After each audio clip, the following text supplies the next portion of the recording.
Tonight's event is part of our Storyteller Arts series. Every form of art is informed and influenced by other forms, and tonight's conversation focuses on the relationship between Joni Mitchell's songwriting and Paul Lisicky's writing.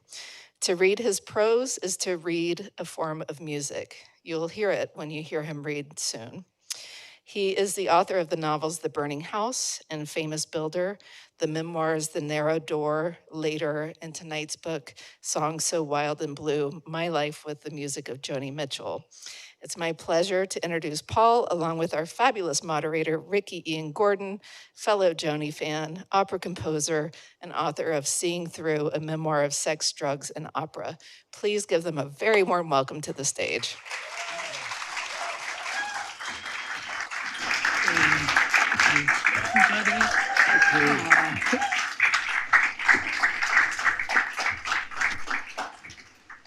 Hello. So this is on, right? Okay, good. I'm just basically setting Paul up, but I wanted to say to you, Paul, that I've never done this before. I've never interviewed anyone. I've only been interviewed, so I was so nervous that I read your book 3 times. Aww. So I feel like I could basically recite it. Thank you, Ricky. That's all I wanted to say, and then I'll say everything else later. And Great. You go read. Yeah. I'm going to read a little bit from the opening of this book, but I just want to thank super quickly my team from Harper One, Judith Kerr, my magnificent editor, Rakesh Satyal, Ryan Amato, Allison Seri. I know this sounds like an Academy Award acceptance speech. My agent, Nat McGowan, my publicist, who's here in spirit, Kathy Danneman, my sweetheart, Jude Theriault, who was with me through so much of the writing of this book, either in the same room or across the table. Thank you to the wonderful Melanie McNair, who does such a fabulous job running this program. And thank you so much, Ricky. We have decided Ricky and I have known each other since the 90s, and we did not know back in those days that we were mutual Joni fans. So we've been holding this in. So anyway, just a few pages from the opening. And the opening section is called Down to You. The smell of struck nickel came up from the strings. It was already past 4 in the morning. She leaned into the shape of her new guitar, strumming a song she'd been working on. And while it was better to be playing an actual guitar versus her baritone ukulele, something was off. Something about her knuckles. She couldn't make a firm D major chord. Her left hand hadn't moved the way she'd wanted it to, not since she had polio at 9, when she had to lie perfectly still in bed for weeks to limit the spread of the virus. She contorted her hand on the fingerboard. Every other guitarist she knew in her circles could play D major. Why not her?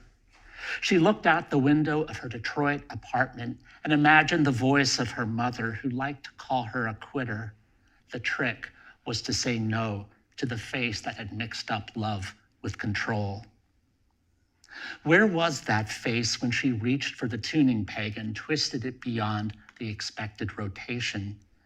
Joni says she learned to retune from Eric Anderson, but he'd only suggested open G and D modals, tunings already common among folk and blues musicians. Joni didn't stop there. She didn't stop when the higher strings snapped and flailed, or when someone said, "That's no way to play the guitar, you're killing the neck." By retuning the instrument to the pitches that felt right, she could play the left-hand shapes that suited her fingers. She opened up the orchestral breadth of the guitar, deepening its bottom range, rewriting the rules of Western musical tradition. But who starts in the clouds? Like any artist, her task was to find a sound that captured how she talked, how the currents of her brain moved, how she held the wine glass in her hand as she walked from one side of the party to the other. Retuning her guitar, audacious as likening herself to Van Gogh, Picasso, Beethoven, and Shakespeare. Audacious as hiring the musicians and firing them when necessary. How many men would she have to convince? She was on her own in a world of men, straight men, who must have crossed their arms over their chests, leaned back in their chairs, and looked at her with mildly amused contempt. August night, runway lights, plane landing, rubber on hot asphalt. Play that. By the time of Court and Spark, her 6th album, she'd grown tired of playing solo, and so many of the techniques she'd invented on her own were being questioned, challenged, dismissed by school musicians. One night, when she'd had enough, she taped a sign to the studio door, "No boys allowed," always telling her you can't before she'd even had the chance to explore. It killed everything, to begin with that fear of failure. The 6th string, the 5th string, when would she think her guitar had taken enough punishment? And those tunings went down through the years, hitting the ears of people along a causeway atop a skyscraper in an underground cave. Magic, though there had to be a better word for it. Sorcery? Hello out there, an astronaut, a drug dealer, a pilgrim. So many strangers waiting to be transformed by her songs, though none of them knew that yet. The wind blew through the open window. Tonight, I didn't mind that the Brooklyn trees were stripped of leaves, the light falling on their trunks in buttery gold. My new friend and I were DMing about music, our correspondence becoming more involved once it became clear that we were crazy about the same songs. It would have been too on the nose to talk about Joni, though he must have considered it. Joni was fraught territory. Joni was personal. And as far as questions, what if I was the kind of person who only listened to Blue? What if he dismissed everything before 1976 and believed she'd reached her pinnacle with Hejira? What if I hated the jazz work or else loved it too much and wished she'd done more albums in the vein of Mingus, but maybe with acoustic instruments rather than electronic? What if he believed there was such a thing as a single coherent Joni over time and not a village of poets contradicting or at least questioning one another? What if I didn't know an open tuning from a corkscrew? What if he thought the circle game was utter genius? I mean, I loved the imaginary campfire of the circle game, but painted ponies and cartwheels and being captive on a carousel. It would be very easy to make an ending before there was a beginning. Red flags. Picture a grass slope stabbed with them, snapping in the wind. And if not red flags, polite acknowledgement, bland agreement, then nothing. People could barely look after themselves. No one wanted connection these days. There were already too many reasons for awkwardness, especially on these things we call the apps and the socials. And besides, who didn't love Joni these days? I rarely ran into a person who didn't admit to being a Joni fan or say, "My grandmother is a total Joni fan." It came with no risk of bad taste, no chance of sounding a little dim, whether you were queer, straight, black, brown, old, young, an academic, or someone who rung up blueberries and extension cords at the Dollar General on the edge of town. Everyone believed they had a personal stake in Joni's excellence, which wasn't always the story, and certainly not when I was in high school, and my friends listened to Fleetwood Mac's Rumors as if it were the best thing to have arrived on Earth in the form of sound. To admit to loving Joni in the 3rd decade of the 3rd millennium was as fresh as saying you loved ice cream and lakes and storm windows and electric appliances. Instead, Jude wrote to me about PJ Harvey, the British singer-songwriter, certainly someone springing out of Joni's lineage, but likely to have complaints about her, as one inevitably does about one's parents, especially when they take up their fair share of the room with their feelings. I posted the song When Under Ether from White Chalk, and Jude wrote about PJ taking flack for her piano arrangements on the album, the instrument being a previously unexplored one for her. I find the naivete adds to the haunted feeling of the music, he texted. The reviewer got it wrong. Then went on to quote from the piece itself, which was clueless in all the expected risk-averse ways, in that it elevated professional polish over capturing the process of a song coming into being. There wasn't judgment in Jude's tone. He wasn't shaking his fist. It was melancholy puzzlement that some people couldn't see a wonder when it was looking right at them with an open face.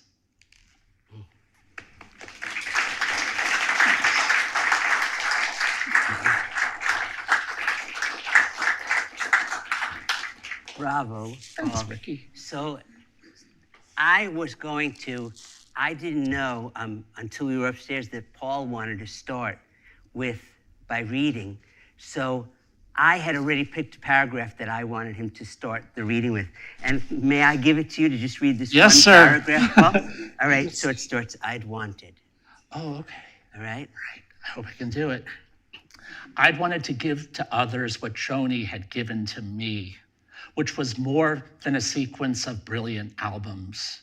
Her work had given me a chart as to how one lives a life, evolving over time, rejecting a previous self, trying out a self simply through a new palette of tunings, keys, instruments, and washes of sound. It was the truer way to think about time, implying that progress was never in line with the calendar or the clock. It was never linear. The body of her work was the body of a landscape. Here, a bombing range. There, a plateau. And you couldn't think about the work as a whole unless you were thinking about how each part talked back to the entire landscape. It's pretty good. I love it. I love that. And it's such a great paragraph. No, but also, Paul, it feels like, in a way, that could be the heart of the book, and the whole the cell of the idea is in that paragraph. Mm-hmm. Believe me, after 3 readings, I know this. So, but what I wanted to ask you was, I've never read a book like this where it's a memoir, but it's also novelistic, because at various points throughout the book, you imagine, for example, in the 1970 concert, what her parents are going through. You imagine what Joni's going through when she has polio. There is a lot of that where it becomes something, it feels very hybrid to me. Mm-hmm. And that's one thing I was saying to Kevin, that it feels very original. And I wanted to ask you, obviously, my first question, how did you decide the form, or did it evolve, the combination between novel and memoir? I'm not aware of any other books that do this. So were you inspired by something? And then you can riff. I wasn't so much inspired by a specific book, but I think I found a way to represent how I think. And in addition to those passages in which I project into Joni or her mother's interiority, there's also at least 1 or 2 passages when the speaker talks about himself in third person. So I think I wanted to give the reader signals from the get-go that don't expect a straightforward, linear voice structure. This is going to move around and circle its subject like I hope a Joni song would do. Or a Joni, or a series of albums. A series of albums. Because you name all the chapters after songs, you name sections after songs, and it always feels like her architecture becomes your architecture in a way. Mm. And it's so gracefully and deftly done. Thank you, Ricky. Yeah. It means a lot to me. I don't think there was anything intentional or acrobatic about that. It's just I've learned so much from her and have just metabolized many of her moves and maybe, alchemized them into my own strategies, my own process. But did you know when you began the book, where did you begin from and how did it evolve? Yeah, this is the first book I wrote that actually had a map of pressure points, certain moments in my life in which becoming an artist was a particular drama. So I started from me and then went and tried to think about the Joni songs that taught me or helped me through a particular drama, Yes. or that helped to get me out of a trap. Yes. So it was a hard book to write, as you can imagine, because my first thought was, this is going to need constraints. Especially because I was interested in representing a breadth of a career from 1968 or even earlier to the 21st century. Yes. So how to do that in a way that didn't feel thin and But only you, this is something that I want to say. I feel like the reason you could do it, and for example, I couldn't do it, but I'm not supposed to do it, but I have a chapter on Joni in my book, but I was one of those people that became critical of her at a certain point. And I really have to thank you, because when I was reading your book, in a way, I felt shame about seriously, because I was like, that's the blurb. I felt shame. No, because I'll tell you why. Because all right, so I read it, and then twice I listened to it on Audible Book. When you listen on Audible Book, you can suddenly say, Siri, play this song, and you can. So what happened was I kept playing the songs that you would bring up, from Mingus and from Chalkmark and a Rainstorm and from Wild Things Run Fast. And I was like, this song is really cool. Right. I had really dismissed a whole, and I feel like you really gave me a new appreciation for middle and later Joni. Oh, that makes me so happy. Well, it was very genuine. I'm not saintly about that music either, because when I was younger, when that music came out, I didn't really know what to do with it. I missed the acts of discovery that shaped the songs in Hejira or Don Juan's Reckless Daughter. And she became less interested, I think, in a lyrical approach and was thinking about sonic textures. Yes. So songwriting sort of meant, it's not exactly subordinate, but she was trying out layers. Well, the way I described it is it felt like there were too many people in the room.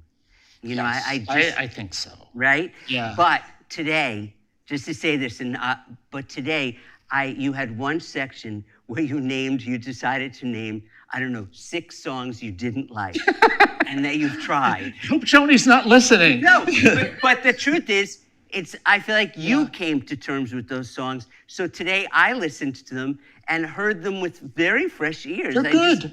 I just really feel like this is Joni would not like my book, I don't think, but she would love your book. I really feel that way. Well, it's funny because that list of, I feel like my feelings of the songs are not really static. And a number of those songs I appreciate so much more after having put down those words. Well, and because there's nothing in what you say, it always feels elastic. Like if the next day you could have said it was a song you love. Yeah, thank you, Ricky. Yeah, I hope it's seen like that. It's just, it's meant to be a representation of thinking of an artist who keeps teaching us. We keep finding discoveries in that work if we pay attention. Okay, but here's what's so wonderful about the book, Paul, is it isn't obviously just about Joni. It's about you. And it's very much a memoir. And that is something that is surprising, is that because, I met you in very strange circumstances, which we'll get to. but there's a lot I did not know about. And so I just want to say that I was very, oh, okay. So these are some of my stupid questions, and then you can say whatever you want, okay? So what was the most unexpected challenge you encountered while writing the book? The most unexpected challenge, such a good question. I believe, so I started writing the book just a few weeks after Jude and I fell in love. I mean, our lives changed mutually, and my initial thought was, oh, this, like, our relationship, our affection is going to be a 5-page outro.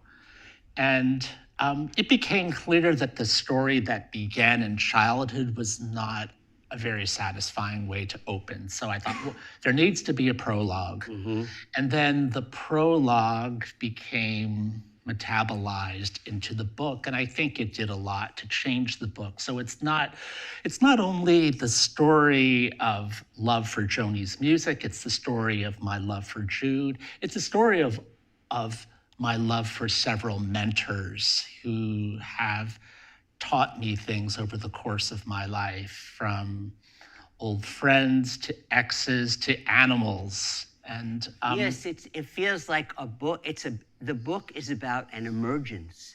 It's like you coming out of something in many ways. Well, I wanted to write a book that had some lightness in it. That was, maybe this is the biggest challenge, how to write about lightness and affection and hope and spirit in a way that doesn't use received language, but has the dimensionality of human feeling, that has the contradictions that Joni's work embodies from song to song. So there was something exciting about, can I do this? It really felt like I was testing the line between, the authentic and what could be sentimental. Yes. I mean, like sentimentality, as we know, it's borrowed feeling. It's feeling that comes from out there that gets to emotion through shorthand. So how to write a book of deep emotion that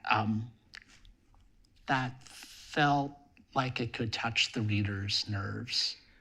One thing is that I never knew, like, you were a songwriter. When you wrote music. You wrote choral music that was done in churches, right? I got a $34 check today. Oh my God! I should have brought it to That hold is it up. so fantastic. It's music I wrote when I was in my teens. So the thing is, you are a careful listener.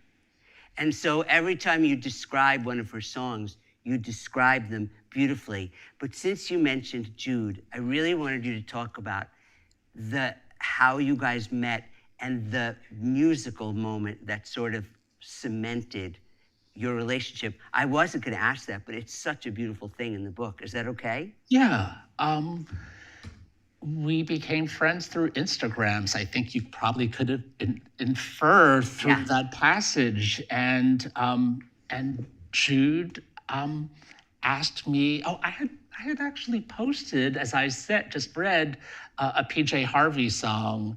And I think Jude had also noticed that I'd posted Joni's songs, and he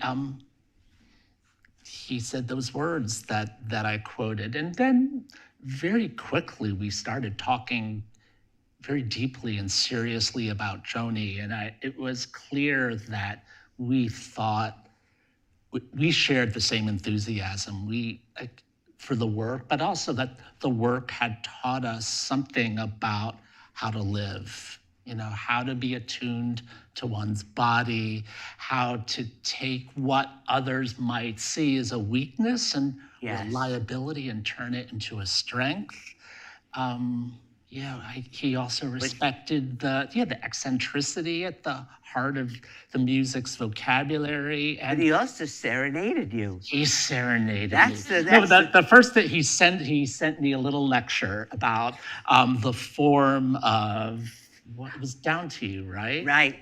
where it's not ABA. Yes, I love that. Yes. And then he made some videos of Blue and Lesson in Survival. So Jude lives in Louisiana and I'm here, so this, not quite cross-country relationship, but Joni brought us together. I loved when you were talking about the form, Jude, when you said, and then there's a cadenza. I was like, he knows his stuff. Okay, back to my questions, okay. How did you choose the title for your book, and what significance does it hold for you? It's such a lovely title. Thank you. It wasn't the initial title. What was? The initial title was The Sky in It, which it came early on and it helped hold the book together. I mean, Joni obviously has lots of cloud metaphors. Yes. Particularly these are the clouds of Michelangelo, muscular with gods and sun gold. So it helped orient the book from section to section. I thought, well, clouds, I thought, God, this could go all over the place. At least clouds will be the sky will be an organizing principle. And my dear editor, Rakesh, last February, I was really settled on the sky in it there. I'm looking at him right now, said, Paul, I don't know about this title. I thought, oh my God. I've submitted so many bios for readings that said, in his next book, The Sky in It is forthcoming from Harper One.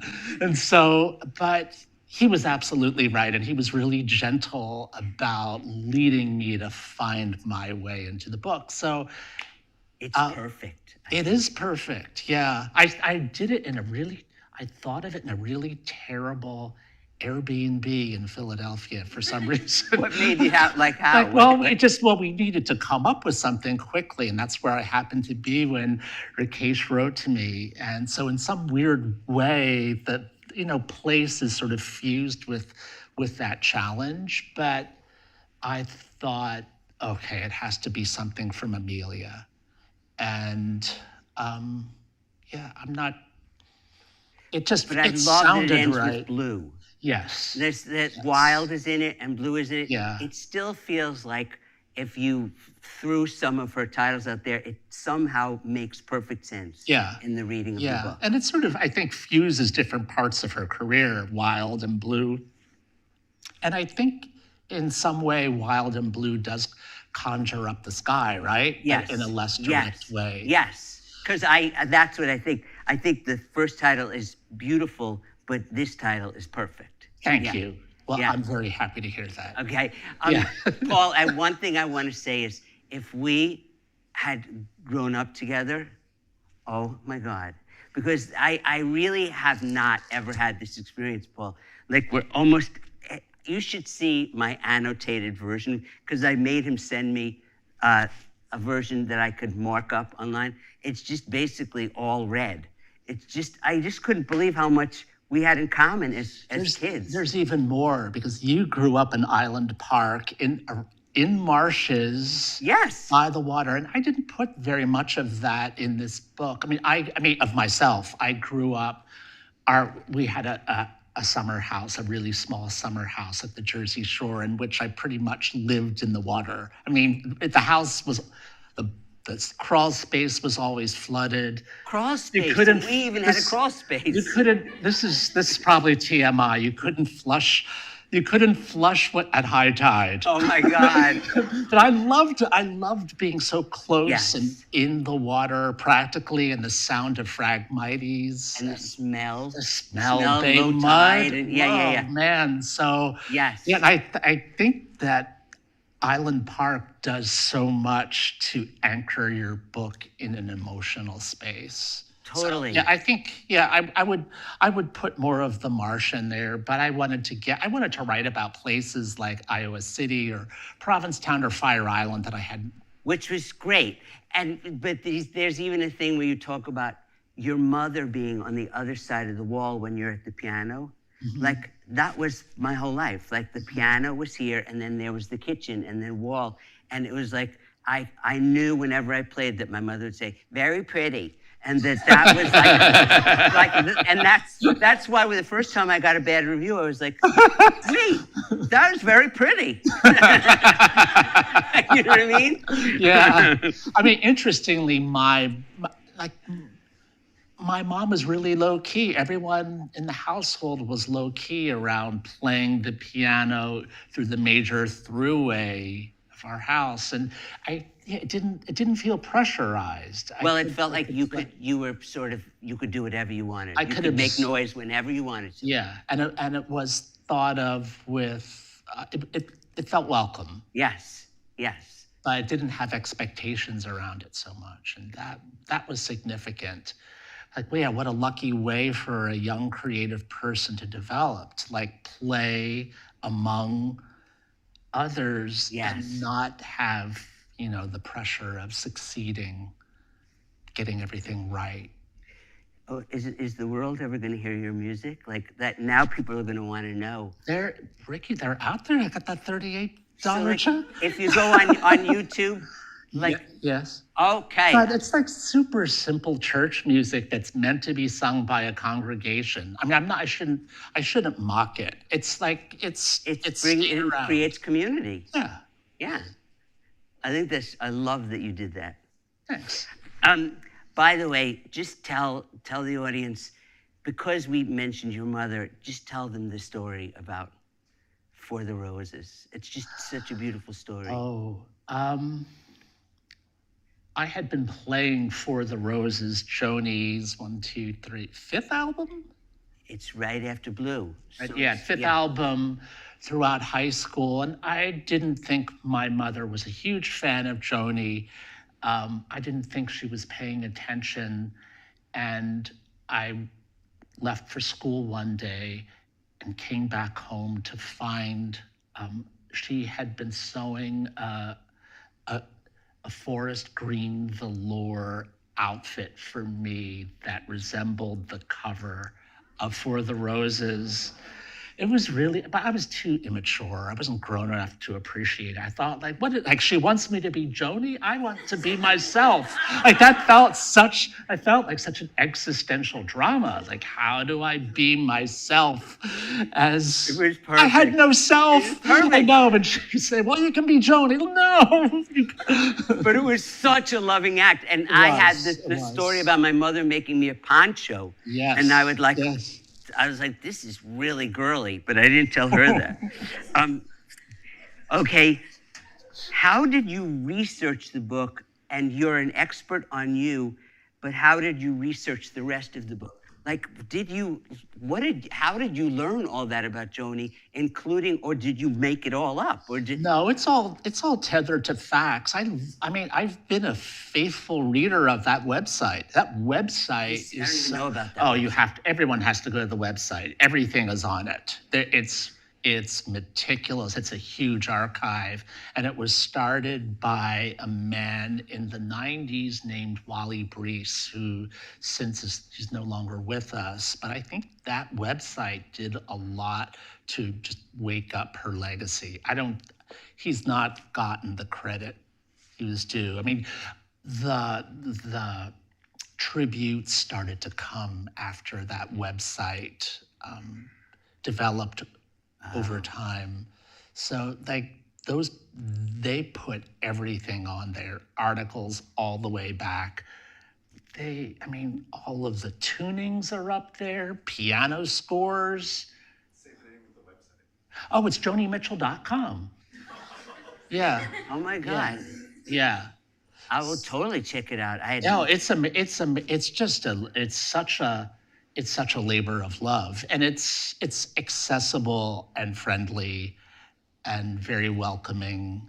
Could you believe my sister wrote that first article about her for the New York Times? I don't think I even mentioned. Yeah. It's just weird. It is weird. There's another wonderful thing you say in your book, which is so accurate, and it's when you talk about how when the tributes first started, And even for me, even the most famous people could do nothing but flatten out her harmonies. Yes. Right? Talk about Yes. that. It was Well, so upsetting. that seemed to be what was done during the aughts and before. It was thought that you couldn't cover the music. The going idea was that it was only hers. So if you were going to record or do a cover of the music, you were going to do it, like really turn it into the chords into the most basic form. Tonic, dominant, like things she would never do. Like, yeah, resolve. Yes. Yes. It was terrible. They were horrible. Yeah, they were really horrible. And I remember the first big one, and then Joni sort of slightly galumphs onto the stage at the end of it after smoking in the box all night and sings Both Sides Now, and it's like, finally, authenticity that is inviolable. You know what I mean? Yeah. And yeah, she wasn't grandstanding. She just walks the way she walks. Like she had none of the Hollywood or TV. No. Yeah. You know what? I was thinking I would have written this in the book if it had occurred to me during the composition time. John Kelly, I don't think it's fair to call him a drag performer, but he's a performance artist. He's a performance artist. I think many of you might know that he performed Joni for years, performed those songs in Joni's tunings. And I think that was a huge change. That was an opening. Brilliant. It was brilliant. When I heard John do those And that's tunings. a great part of your book. But I do have to tell you one thing, because you're disappointed at the end of Paved Paradise when he does the circle game. But the one thing I want to tell you is when it was fully staged, when he sang the circle game, he would put a stuffed rooster on a turntable that went around for the entire song. Yeah. So it was so hilarious. And I also he forgot would about walk that. onto the stage with a huge piece of toilet paper stuck to his shoe. Yeah. There were things he's brilliant. Yes, and he would clearly give signals to the audience. Oh my God. This was in part it was in part a spoof, but also in part an earnest, loving, transcendent tribute. So, it's funny, in my memory of John's early performance, it's kind of holy. John actually, I was sitting up front in a little club in Provincetown, and John sang all of the circle game right to me. And we just looked at each other for the duration of the song. And that is a great scene. Just all this stuff about John Kelly. Yeah. I performed with him. Oh, good. And he was Dagmar Onassis, the illegitimate daughter of Maria Callas and was that before before Paved Paradise? Yeah. We did Carnegie Hall, and he wore a Dior in the second act, and he had like thousands of roses in his hair for Act One. Anyway, he's great. That whole section. But all right, so let me just see. Okay, so this is how we met, and this is, I think, a very moving part of the book, and a very honest part of the book is when you talk about what it was like when you don't say his name. Am I allowed to say his name? Yeah. I don't know why I said it. Of course you can say his name. Well, it's when you got into a relationship with Mark Doty. Yeah. And the way I met you was my partner Jeffrey had just died, and Michael Klein told me to read Heaven's Coast. Mm-hmm. I read that book, and I called Tony Kushner and said, I need Mark Doty's phone number. I called him and said, basically, we need to be friends. And I'm surprised that he was, and so I showed up at 19 Pearl Street one day while he was doing the roses, and I was one of those people that made him hug me. No, you weren't one of those people. I wasn't? No, you were. Because I had that question, I was like, was I one of those? No, there were people who would come to actually walk into the house. No. They wouldn't knock, they'd walk into the house. And, but people were in such pain and needed acknowledgement of their suffering and their losses. Yes. So it's, from a distance of some years, I have respect for for that. For those times. That he held that Yeah. space for people. But He did. Paul, how did you are obviously a fabulous and very accomplished writer. And it's not in any way like you talk about in that period of being with Mark that you had to swallow that. But I don't think I even knew you were a writer. When we would go out to cafes, and then all of a sudden you started publishing all these books, and I was like, oh my God. Yeah. I mean, I had been writing. I had gone to grad school. I was a fellow at the Fine Arts Work Center and working. And I wanted to make that known to others when I was ready. I didn't want to play the role, the person, the partner who says, I'm a writer too. Right. And how graceful that you didn't. It's a sort of astounding part of the book, because to think of you now as accomplished as you are with this magnificent book, and that you were really in a situation where in some ways not that you had to submerge yourself, but you behaved differently. Mm-hmm. I learned so much from him in terms of being an artist on so many levels, not just as a reader, to an audience, not only as a teacher, but just through hearing that work come alive for 16 years. I mean, yes. I learned so much about structure, and structure is thinking, and structure is vision. So it was a very thrilling time in my life. And he is such an honest and frank writer, as are you. Thanks. Your voice is very authentic, and thanks, Ricky. One doesn't doubt the veracity. You know what I mean? Is that the right word? Veracity? I like it. Yeah. Okay, good. Okay. All right. This is just a really basic question, but what do you hope readers will take away from this book, Paul? One of the things that I admire about Joni's work is that each piece is an act of discovery. She takes no starting point for granted. What's thrilling about each piece is that there's a search for meaning, not only lyrically, but on the level of musicianship.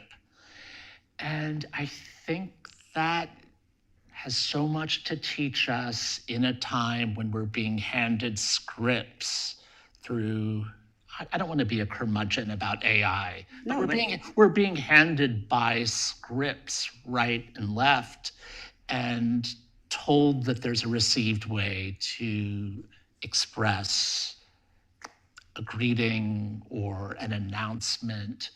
I think she teaches us a lot about not just the pleasures of adventure, but the pleasures of difficulty. I feel like each of those pieces is really hard won. So who would we be if we could bring that level of integrity and adventure and excitement for our work to our lives? And I don't think that simply is restricted to creative work. I think it's a stance toward being a citizen, a lover, a teacher. I feel like on the street. You talk at one point about you felt a pressure to be a good boy, to be good. And I feel like in a way that's something you get to in this book, that Joni taught you to not be good. No. And to not be palatable. And that's essentially what's going on in that opening section that I read. It's a meditation on the word no, and what does it mean to say no with integrity and grace. And how does no become a yes? I love it, and I have so much more respect for her now.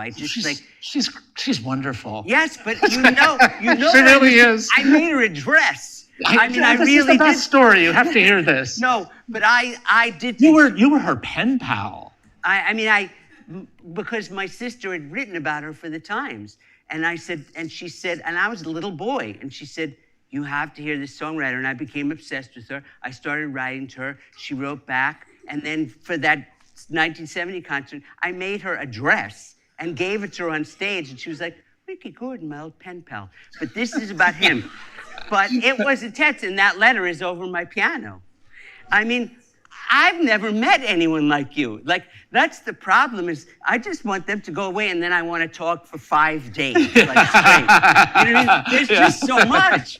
There is so much. Yeah. It's like very rich. It's just very rich.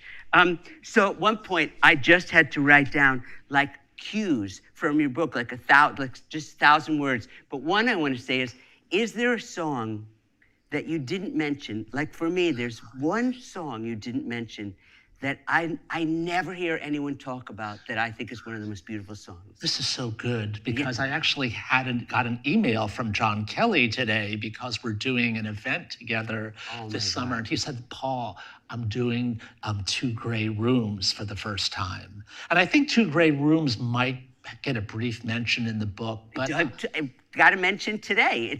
It's the song she wrote for Mingus, and yeah. Or it's actually, not to correct you, but it's on 2 Gray Rooms is on Night Ride Home. Yeah, the last song on Night Ride Home. But it seems to come from an earlier era, and it doesn't. Oh, I'm thinking the one with the chair. The chair in the sky. Yeah. I'm sorry. But I don't. Like, people have often in the interviews of the last couple of weeks, people have asked me which songs are your favorite Joni songs, and I kind of freak out because I don't want them to be concretized. No, I know. And then I'll get mad when I don't put Case of You up front. I mean, which I love, but I don't put it. It's.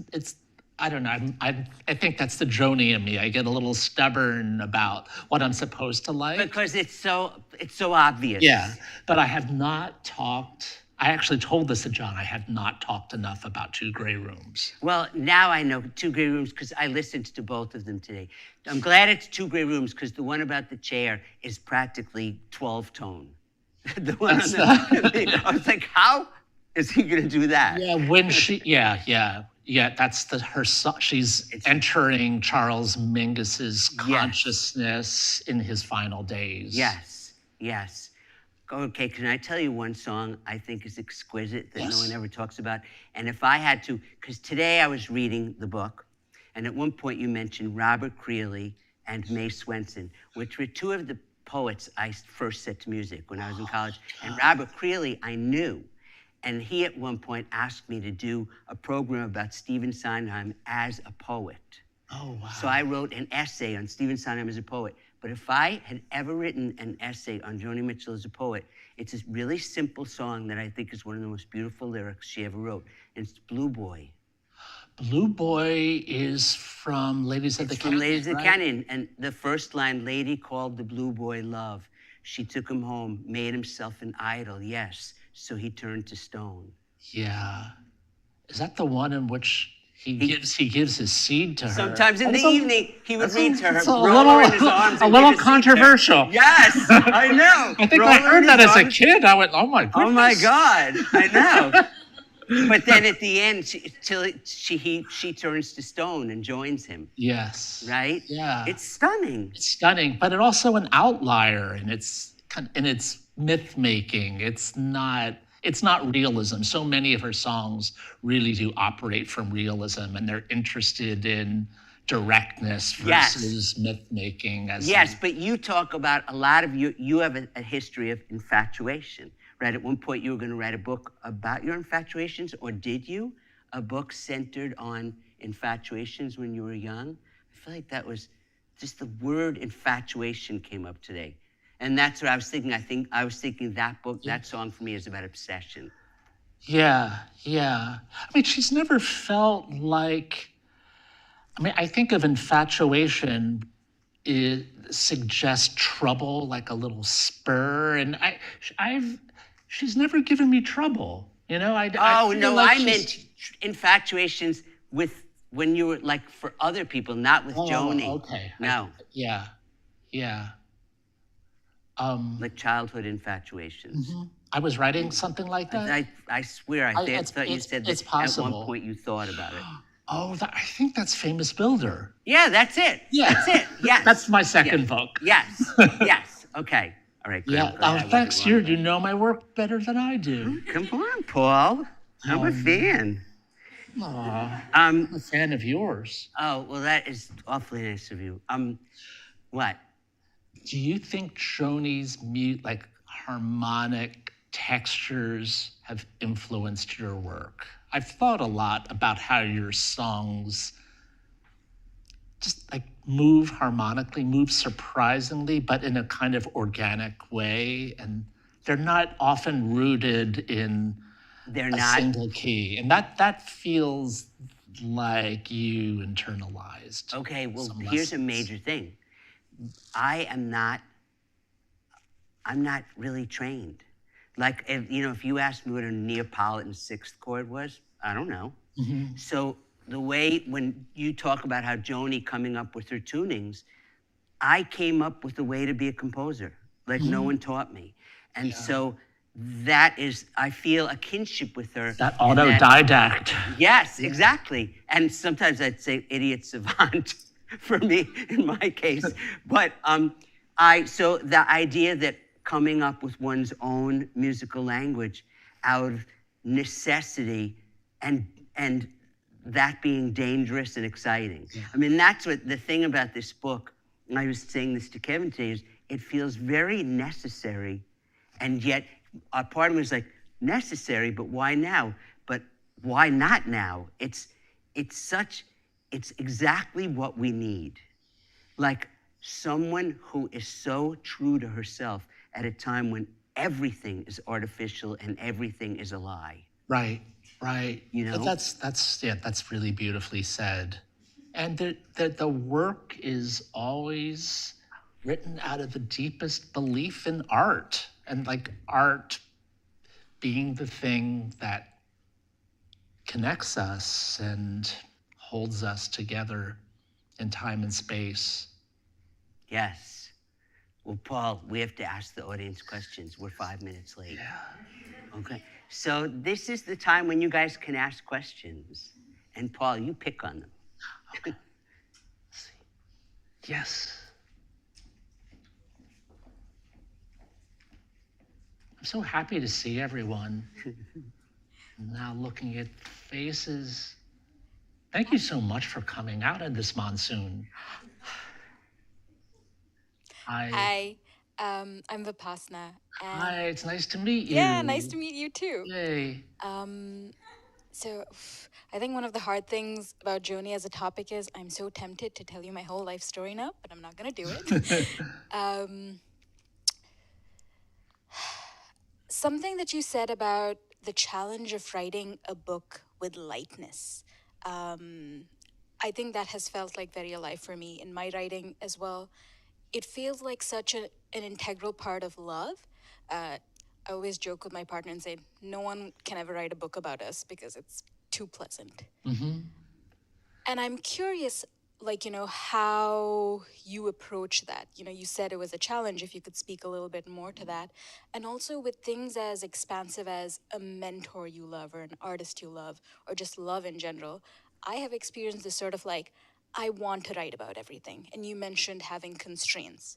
So I'm curious what those constraints were. You said something about specific places that you wanted to focus on, but I'm curious how you thought about constraints and also like love and passion for. Yeah. Well, love and passion have built-in obstacles, right? Because, well, there's the action of time and change. But yeah, so much in the culture wants to disrupt our acknowledgments of love, and seems to think that the story of two people getting together and nourishing each other and challenging each other over time is slight and probably a little suspect. So I think part of the project of such writing is to signal to the reader an awareness of impediments and obstacles and difficulties. The second part of your question was about constraints.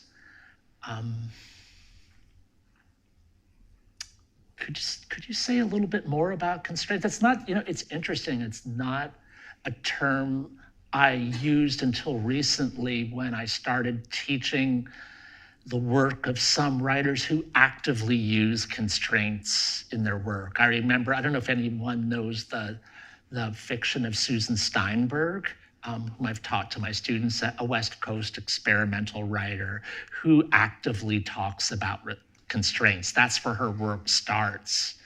And I found that notion really enlivening, coming from a sensibility that's super permissive. I'm all for any kind of writing as long as it's done super well, the best that it can be. But constraint suggests a no, don't you think? Yes. And so how can a no turn into something that's burgeoning and exciting? I use the word constraints actually because you just used it, and you said it in the sense of there were so many things that you could be writing about. You said it when you were talking about the beach house that you lived by, and there were specific places that you decided that you were going to write about. So I think the way I'm thinking about it is sometimes when I write, I often am, as you said, very permissive. I let what flows, and then edit towards the end. But I have found that it's it gets unwieldy sometimes, especially with longer works. And so I'm curious as to how you So I see. Yeah, that's a different kind of constraint. Yes. Yeah, I'm thinking of each of these chapters as having a line of questioning. There's a subtle inquiry going on that holds the chapter together. And often on top of that is a visual image that gives it some kind of resonance to the reader. I love Virginia Woolf. When I was younger, and the idea of those works being constructed as a sequence of halos, a halo that, think about the beginning of Mrs. Dalloway and the image of that clock tower in London and how she uses that as an inquiry around time. So the intellectual idea happens around a picture or almost something that feels cinematic. So I think that's what I was trying to do. This is this third chapter is holding this particular constellation of meaning, but I'm going to do that not through an overtly rhetorical manner, but through pictures. That's one of the great things about Joni. I didn't say this yet. This is a visual artist who is alchemizing visual art from line to line, not just lyrically, but she's doing it in her phrasing. She'll take a vowel and do something to evoke, say, sunlight on water. And if you listen, I've learned a lot of this from Jude because he's a vocalist, and I'd always heard people say that she is an amazing phraser, but I just thought that meant she knew when to cut the line, or she knew when to, put breaks in between words. It's so much more than that. She does it in the song Marcy, when she says "to the sea," and she holds that note for an hour, and you see everything she's describing. You see the sea. One of the most dazzling moments in all of Joni Mitchell, I think. Yeah, so back to constraints, maybe one way to make constraints is to emphasize the visual. We have time for one more question, and then we'll break and all talk to each other. And Paul, before I'm just going to tell you that Two Serious Ladies is one of my favorite books ever written, ever. That's Christina Gehring. I'm obsessed with that book. How many of you know Two Serious Ladies? By Jane Bowles. I think of myself as a writer I I have an MFA, but my own writing was very self-determined. I started copying Jane Bowles because the sentences were short and kind of. That's what I did in my memoir, I feel like. She was like my main model. Yeah. Well, the short, Yes. the short kind of jagged sentences that are a little. She went out. She was out to dinner one night with a woman, and they both had to go to the ladies' room. Do you know this story? And in the ladies' room, Jane Bowles said, "I'm going to count to 10, and if you're not a lesbian, get the hell out of here." Sorry. Next question.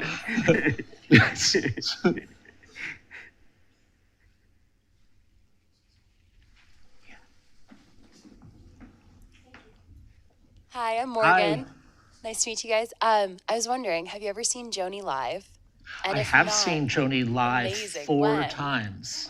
Have you? No, I haven't, but I'm desperate. Something. So I saw her. This is, I'm going to age myself. I saw her the first time as a teenager in 1979 at the Mann Music Center in Philadelphia for the Shadows and Light tour. I saw her in 1983, also in Philadelphia for the Wild Things Run Fast tour. I saw her in 2000 in Boston at what used to be called the Fleet Center. We had eye contact. It's in the book. And they had all fabulous scenes. We just looked at each other for 10 seconds. I was up front. She was right at admission. She looked at me. We loved each other. Not in a weird way. It was just like, there was a disruptive person next to, I call her a heckler. Did you wear the green velour or no? No, it was post-green velour. And then at the end of the book, Jude and I saw her at the Gorge Amphitheater in 2023 in Washington State. So yeah, it was amazing to see her across her life. Yes. Those are really good scenes, all the concerts. The book is a compendium of fantastic scenes. Oh, thanks, Ricky. Yeah. All right, let's give him a big hand. Thank you all. Thank you.